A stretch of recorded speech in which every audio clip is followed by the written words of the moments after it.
लक्ष्मीपूजन आणि दिवाळीनिमित्त मंगलमय शुभेच्छा. श्री स्वामी समर्थ.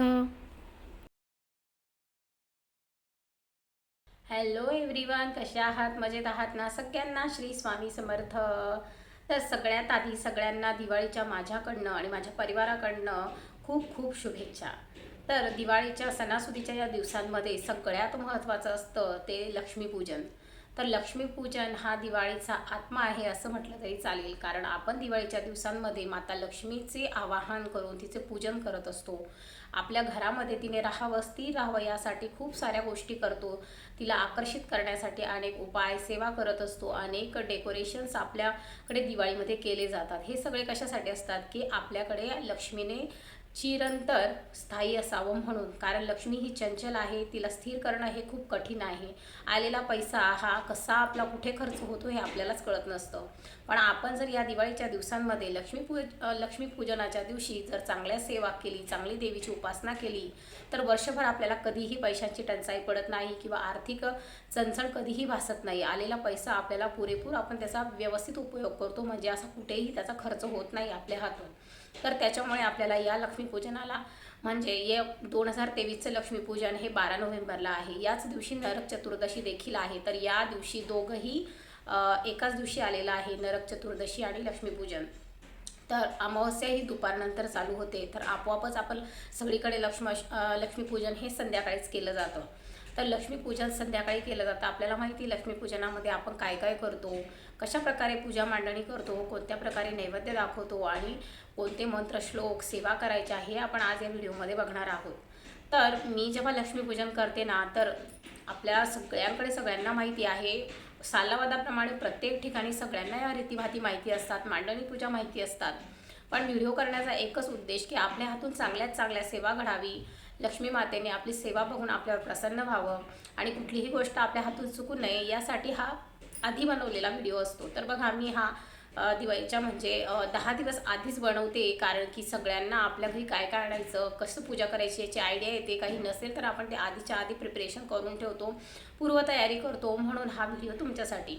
तर खास पूर्ण व्हिडिओ तुम्ही बघायचा आहे, कारण तुम्हाला प्रत्येक चांगल्यात चांगल्या टिप्स आणि चांगल्यात चांगली सेवा या व्हिडिओमध्ये मी दाखवणार आहे.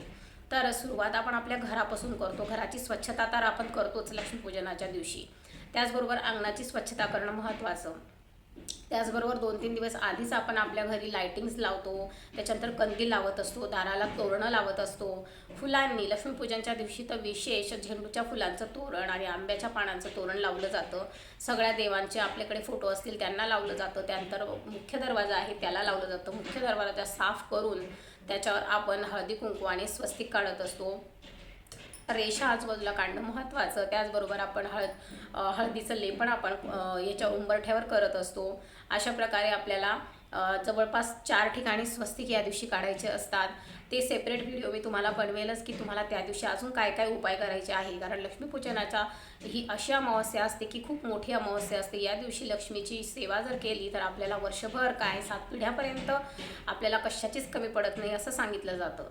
तर आपल्याला या दिवशी जे जमेल ते सगळ्या काही सेवा लक्ष्मी मातेच्या करायच्या आहेत. त्याचप्रकारे घरात स्वच्छता करून तुळशी मातेजवळ आपल्याला सगळ्यात आधी दिवा लावायचा असतो. तिथे आपल्याला रांगोळी काढून मग तिथून देवघरापर्यंत आपल्याला पावलं काढायची असतात लक्ष्मी मातेची. त्याचप्रकारे आपल्या मुख्य दरवाजापासून सुद्धा आपल्या देवघरापर्यंत लक्ष्मीची पावलं, त्याच्यानंतर गाईची पावलं आपण काढत असतो. तर ही स्टार्टिंग झाली. त्यानंतर मुख्य पूजा येते, म्हणजे ती पूजेची मांडणी. त्याच्यामध्ये सगळ्याच गोष्टी आपल्याला माहिती आहे, काय काय ठेवावं लागतं, काय काय नाही. तर आपण आता ती पूजेची मांडणी बघणार आहोत आणि मग मी तुम्हाला पूजा, सेवा, मांडणी, त्याच्यात काय करायचं हे सगळ्या गोष्टी तुमच्याशी शेअर करते. चला मग बघूया. श्री स्वामी समर्थ. बघताय आपण, मी सगळी मांडणी करून ठेवलेली आहे. सगळ्यात आधी मी चौरंग ठेवला होता आणि त्यावर मग लाल कपडा अंथरला. त्यावर मग मी आधी कलश स्थापना केली. त्यानंतर इथे देवीची मूर्ती आणलेली असते आपण लक्ष्मीपूजनाच्या दिवशी, ती मी इथे स्थापित केली. आपल्या कुलदेवतेचा फोटो, त्यानंतर महाराजांचा फोटो आणि सगळ्यात आधी पूजन करताना दीप प्रज्वलित करायचा असतो आणि मगच बाकीचं आपल्याला पूजनाला सुरुवात करायची असते. त्याच्यानंतर सगळ्यात आधी पूजन करताना गणपतीची स्थापना म्हणजे त्याचा अभिषेक करून ओम श्री गणेशाय नमः, श्री गणेशाय नमः असं 11 वेळा म्हणून गणपतीची स्थापना केलेली आहे. त्याचबरोबर माता लक्ष्मीची स्थापना केलेली आहे अभिषेक करून. ओम श्री महालक्ष्मी नमहा असं म्हणून 11 वेळा 16 वेळा महालक्ष्मीची स्थापना केलेली आहे आणि कुबेराची स्थापना केलेली आहे. लक्ष्मीपूजनाच्या दिवशी महालक्ष्मी, कुबेर आणि श्री गणेशाचं पूजन केलं जातं. त्याचबरोबर लक्ष्मीचं रूप म्हणजे गजंत लक्ष्मी यांना मी स्थापित केलेलं आहे. त्याचबरोबर पंचधान्य, सप्तधान्य आपण या पूजेमध्ये ठेवत असतो. सगळ्यात महत्त्वाचं लाह्या आणि बत्ताशे असतात, पण ते आता अजून अवेलेबल नाही आहेत, त्याच्यामुळे मी ते लक्ष्मीपूजनाला मांडलेच. पण आता तुम्ही ते लक्षात ठेवावे की तेव्हा आपल्याला महत्त्वाचं आहे लाह्या आणि बत्तासे, तर ते आणून ठेवायचे लक्ष्मीपूजनाच्या दिवशी. त्याचबरोबर ही केरसुणी जिला आपण या दिवशी पूजत असतो. आपल्या घरात असलेलं धन, चांदी, सोनं जे त्याला आपल्याला पूजायचं असतं. आपली वही, ज्याचं आपण वहीची पूजा करतो या दिवशी, त्याला सुप्रा पूजन म्हटलं जातं. त्याचबरोबर तुम्हाला खाली दिसत नसेल पण ओटीचं पण ठेवलेलं आहे. तर ओटी हे देवीची ओटी भरण्यासाठी मी काढून ठेवलेली आहे. तर अशा पद्धतीने मी साध्या सोप्या पद्धतीने मांडणी केलेली आहे. सगळ्यात आधी ती प्रज्वलन करून गणपती बाप्पांचा अभिषेक पूजा, देवीचा अभिषेक पूजा, कुबेराचा अभिषेक पूजा, सगळ्यांना हळदी कुंकू लावलेलं आहे. सगळ्या देवांना हळदी कुंकू लावून त्यांना अक्षता अर्पण करून मग त्यांना सगळ्यांना फुलं अर्पण केलेली आहे. फुलं अर्पण झाल्यानंतर त्यांना धूपदीप दाखवला आहे. नैवेद्यासाठी साखर ठेवली आहे, कारण अजून दिवाळीला वेळ असल्यामुळे अजून फराळाचं साहित्य रेडी नाही आहे, म्हणून मी साखर नैवेद्याला ठेवली. तुम्हाला त्यावेळेस सगळा फराळ नैवेद्याला ठेवायचा आहे. आपल्याकडे आणलेल्या मिठाया तुम्हाला इथं नैवेद्याला ठेवायच्या आहेत. तर अशा पद्धतीने तुम्ही मांडणी करून पूजा करू शकता. आणि सगळ्यात महत्त्वाचं म्हणजे श्रीयंत्र, जे की लक्ष्मीला स्थिर राहण्यासाठी महत्त्वाचं आहे. जर तुमच्याकडे नसेल तर लक्ष्मीपूजनापर्यंत नक्की आणा आणि त्याचीही मांडणी पूजेमध्ये करा. त्यानंतर घंटा देवता, कलश याची स्थापना झाल्यानंतर आपल्याला याचंही पूजन करायचं आहे. याचं पूजन करताना ओम कलश देवताभ्यो नमः असं म्हणत आपल्याला अक्षत फुलं त्यांना व्हायचे आहे. सगळ्या देवांना अक्षत फुलं धूपदीप नैवेद्य दाखवायचं आहे. आरती करायची आहे महालक्ष्मीची, भगवान विष्णूची, स्वामींची आरती करा. तुम्हाला ज्या पण आरत्या येत असतील तुम्ही लक्ष्मीपूजन झाल्यानंतर सगळ्यांच्या आरत्या करायच्या आहे.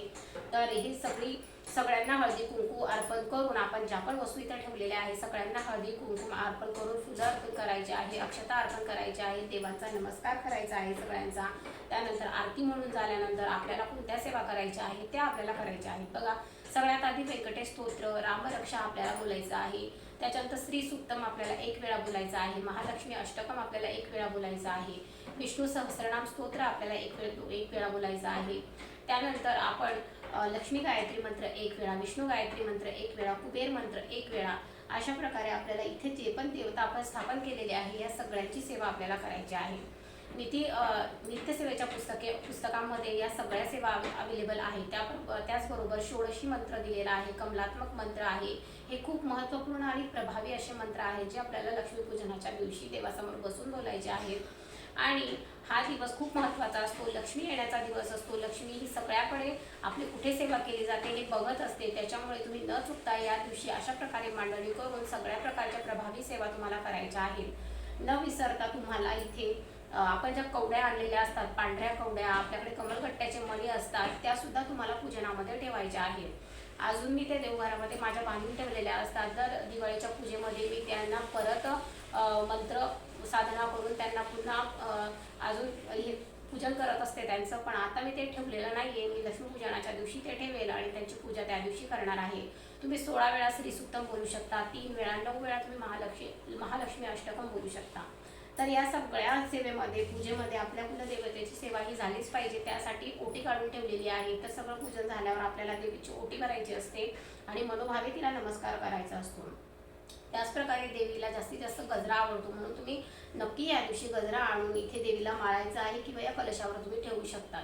तर देवीला नमस्कार करून मनोभावे तिला प्रार्थना करायची आहे की या पूजेमध्ये माझं काही चुकलं असेल तर मला माफ कर, पण आम्हा सगळ्यांना आयु आरोग्य सुखी ठेव. अशा प्रकारे देवीला प्रार्थना करून माझ्या घरामध्ये चिरस्थायी हो आणि आम्हाला खूप सारा आशीर्वाद दे, तुझी कृपा आमच्यावर राहू दे, सगळ्यांचं कल्याण कर. अशा प्रकारे देवीजवळ आशीर्वाद मागायचा आहे, नमस्कार करायचा आहे आणि आपल्या पूजेचा तेव्हा शेवट होतो. आणि नंतर मग ही जी केरसुणी असते हिच्याने ही तर आपण इथे मांडलेली आहे, पण आपल्या मागच्या वर्षाचं जी केरसुणी असते ना तिच्याने थोडंसं झाडत जायचं आहे आपल्या उंबरठ्यापर्यंत, म्हणजे न उचलता असं न्यायचं आहे त्याला सरळ आणि 3 वेळा बाहेर त्याला असं आपटायचं आहे आणि अलक्ष्मी निस्सारण असं 3 वेळा बोलायचं आहे. म्हणजे आपल्या घरातली अलक्ष्मी ही बाहेर निघते. या दिवशी लक्ष्मीपूजनाच्या दिवशी 12 वाजेपर्यंत आपल्याला खिडक्या दरवाजे उघडे ठेवायचे आहेत. सगळीकडे दिवे आपले लागलेले पाहिजे, कारण 12 वाजेपर्यंत देवी माता ही फिरत असते आणि प्रत्येकाच्या घरी प्रवेश करत असते. जिथे दरवाजा उघडे असेल तिथे तिचा प्रवेश होत असतो. म्हणून 12 वाजेपर्यंत जागरण करून आपल्याला लक्ष्मीपूजनाच्या दिवशी सगळीकडे दिवे प्रज्वलित करून देवीचं स्वागत करायचं आहे. त्याच पद्धतीने तुळशी मातेजवळ सगळ्यात आधी दिवा लावून तिथे रांगोळी काढून तिथून लक्ष्मीची पावलं हे देवघरापर्यंत आणायची आहे किंवा पूजेपर्यंत आणायची आहे. तसेच मुख्य प्रवेशद्वारापासूनही पूजन करायचं आहे उंबरठ्याचं, आणि उंबरठ्याचं पूजन करून आपल्याला इथपर्यंत पावलं आणायची आहे. आपल्या उंबरठ्यावरती जे पण आपण लक्ष्मीची पावलं असतात त्यांचं पूजन करायचं आहे. तिथूनच आपल्याला लक्ष्मी मातेला आपल्या घरी येण्याचं आवाहन करायचं असतं. आणि सगळ्यात पहिले म्हणजे आवाहन करण्याच्या आधी सगळ्यांची माफी मागायची आहे की देवी माता, माझं आतापर्यंत जे पण चुकलं असेल, मी कोणाला वाईट साईड बोलली असेल, कोणाला दुखावलं असेल तर मला माफ कर, पण माझ्या घरी ये. अशा प्रकारे सगळ्या देवदेवतांची माफी मागून सगळ्या लोकांची, आपण ज्यांना दुखवलंय डायरेक्टली इनडायरेक्टली अशा सगळ्यांची माफी मागायची आहे. आणि मग देवीचं आवाहन करायचं आहे आणि आपल्या उंबरठ्यावर हळदी कुंकू अर्पण करून नमस्कार करून आणि मग आपल्या घरात या पूजनाला आपल्याला सुरुवात करायची असते. तर अशा पद्धतीने साध्या सोप्या पद्धतीने आपल्याला या लक्ष्मीपूजन यावर्षी करायचं आहे. तर तुम्हाला ही दिवाळी खूप छान जाऊ. सगळ्यांना माझ्यातर्फे, माझ्या परिवारातर्फे खूप साऱ्या दिवाळीच्या हार्दिक शुभेच्छा. छान दिवाळी साजरी करा. आणि या दिवशी अजिबात तुम्हाला फटाक्यांचा वापर करायचा नाही आहे. देवीला शांतता आवडते, स्वच्छता आवडते. जिथे शांती आहे, स्वच्छता आहे, मधुर संगीत चालतं तिथे देवी माता प्रवेश करत असते. म्हणून जास्तीत जास्त यावेळेस फटाके फोडण्याचं टाळावं आणि शांतपणे, मनोभावे, सात्विक वृत्तीने, प्रसन्न वातावरणामध्ये देवीची पूजा करायची आणि स्मरण करायचं आहे. तर मग चला, हा व्हिडिओ तुम्हाला कसा वाटला? आय होप तुम्हाला आवडला असेल तर नक्की लाईक करा, शेअर करा, जास्तीत जास्त चॅनलला सबस्क्राईब करा. भेटूया पुन्हा अशाच नवीन व्हिडिओसोबत. तोपर्यंत श्री स्वामी समर्थ.